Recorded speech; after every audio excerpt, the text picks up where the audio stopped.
بیخبر از همدیگر آسوده خوابیدن چه سود؟ بر مزار مردگان خویش نالیدن چه سود؟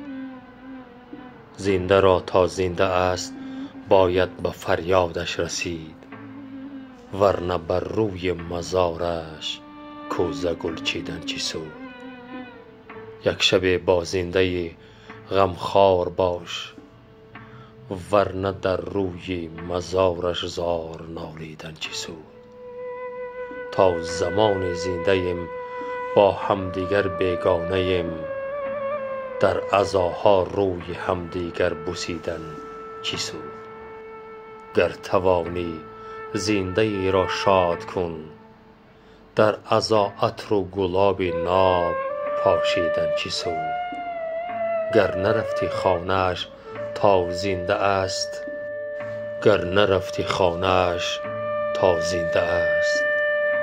خانه صاحب عزا شبها نشستن ها چه سود؟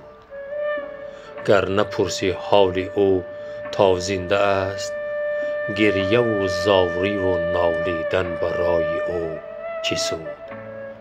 سالها عید آمد و رفت و نکردی یاد من، جای خالی من اندر خانه ام دیدن چه سود؟